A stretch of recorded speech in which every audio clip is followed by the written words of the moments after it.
Այն, ինչ բանակում իրականացվել է վերջին տարիներին, անկյունաքար է մեր պետության, հարատևության, անկախության, ինքնիշխանության, տարածքային ամբողջականության և սահմանների անձեռնմխելիության համար։ Սիրելի ժողովուրդ, Հայաստանի Հանրապետության սիրելի քաղաքացիներ, այսօր մենք նշում ենք Հայաստանի Հանրապետության բանակի կազմավորման 34-րդ տարեդարձը։ Մեր բանակն անցել է ձևավորման բարդ ժամանակաշրջան, առերեսվել է մարտահրավերների ու բարդությունների, բայց այսօր կարող ենք արձանագրել, որ ունենք բանակ, որը փոխվում է, որի պաշտպանունակությունն ավելանում է ամեն օր։ Վերջին տարիներին հսկայական ներդրումներ և բարեփոխումներ ենք արել մեր բանակում։ Առաջինը կամավոր ատեստավորման ծրագիրն է, որը հնարավորություն տվեց զինծառայողների վարձատրությունն ընդհուպ կրկնապատկել, կախված զինծառայողի պրոֆեսիոնալ հմտություններից։ Այսօր մեր բանակի տասնյակ հազարավոր զինծառայողներ կամավոր ատեստավորման բերումով 30, 50, 100 և նույնիսկ ավելի տոկոսներով բարձր վարձատրություն են ստանում կամավոր ատեստավորմանը նախորդած շրջանների համեմատ։ Մեր բանակում կան 700,000 դրամ վարձատրություն ստացող շարքային կազմի բազմաթիվ զինծառայողներ։ Սպայական վարձատրությունները կարող են գերազանցել 1-1.5-2 միլիոն դրամը։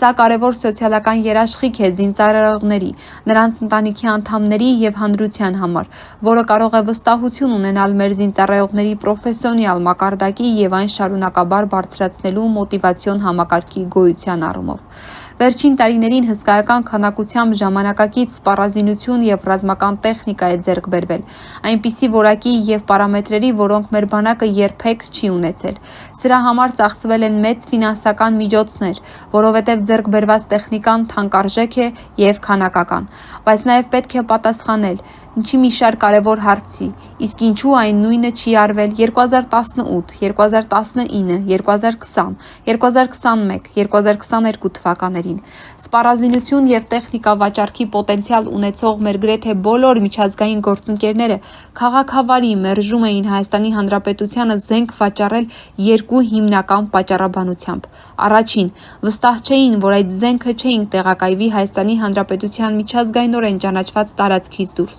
Երկրորդ, վստահ չէին, որ այդ զենքերի գաղտնիքի պարամետրերը հասանելի չէր դառնա ՀԱՊԿ-ին, որին Հայաստանի Հանրապետության անդամակցությունը նույնպես խոչընդոտ էր նման գործարքներ կնքելու համար։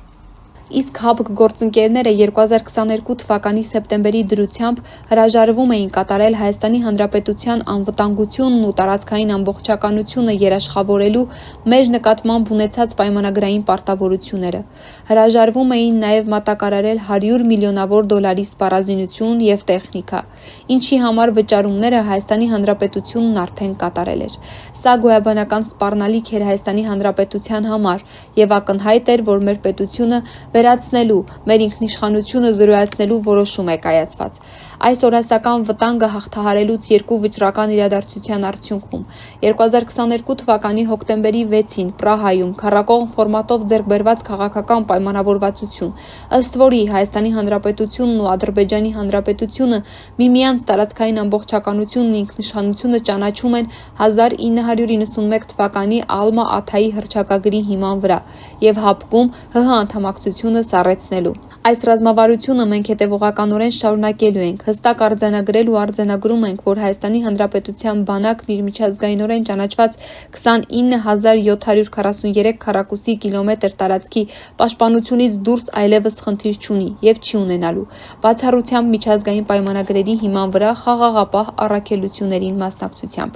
Ինչ վերաբերում է Հայաստանի Հանրապետության օկուպացված տարածքներին, այդ հարցի լուծման բանաձևը, որն արձանագրված է Հայաստանի և Ադրբեջանի սահմանազատման համաժողովների համատեղ գործունեության կանոնակարգում, արդեն իրավական բարձրագույն ուժ ունի երկու երկրներում և խնդիրը կլուծվի սահմանազատման գործընթացում։ Սիրելի ժողովուրդ, Հայաստանի Հանրապետության սիրելի քաղաքացիներ, հաճույքով եմ արձանագրում, որ վերջին տարիներին մեր բանակում տեղի ունեցած բարեփոխումները կարող են երկար թվարկվել։ Հատուկ հիշատակման է արժանի Պաշտպան Հայրենաց ծրագիրը, որում ընդգրկված հազարավոր զորակոչիկները պայմանագրային զինծառայող դառնալու, կամավոր ատեստավորման բարձր վարձատրություն ստանալու և ծառայության ընթացքում իրենց տանն ապրելու հնարավորություն են ստացել։ Այսօր մենք 19 տարեկան բազմաթիվ զինծառայողներ ունենք, ովքեր 500-600 հազար դրամ ամսնիմենացիա վարձատրություն են ստանում։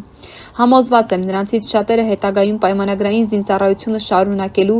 այդ թվում սպայական կրթություն ստանալու եւ որպես սպա ծառայելու որոշում կկայացնեն։ Կրճատվել է պարտադիր ժամկետային զինծառայության ժամկետը 24 ամսից դառնալով 18։ Սա էականորեն բարելավում է պարտադիր ժամկետային զինծառայության պայմանները։ Մեծ ծավալի ամրաշինական աշխատանքներ են իրականացվել մեր սահմանների երկայնքով, որոնք նոր խոսք են բերվել մեր պաշտպանական համակարգում։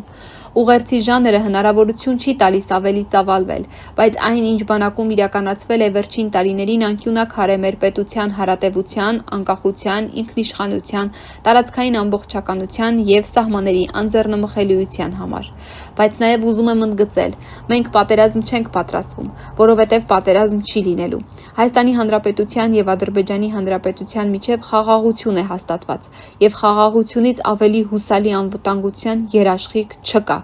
Մենք ուժեղացնելու ենք անվտանգության ամենահուսալի երաշխիքը։ Իսկ բանակի զարգացումը շարունակաբար ընթանալու է, որովհետև բանակը պետության կարևորագույն ինստիտուտներից է եւ չափազանց կարևոր է ունենալ պաշտպանունակ բանակ, ապագայի պայմանական սպառնալիքներին դիմակայելու համար, այդ դեպքերում, երբ դիվանագիտությունն ի վիճակի չի լինի դա անել։ Ուժեղ բանակ չունեցող երկիրը խոցելի է եւ կարող է գայթակղիչ լինել ագրեսիայի համար։ Հայաստանի Հանրապետությունն այդպիսին չպիտի լինի երբեք, փառք նահատակներին եւ կեց է Հայաստանի Հանրապետությունը։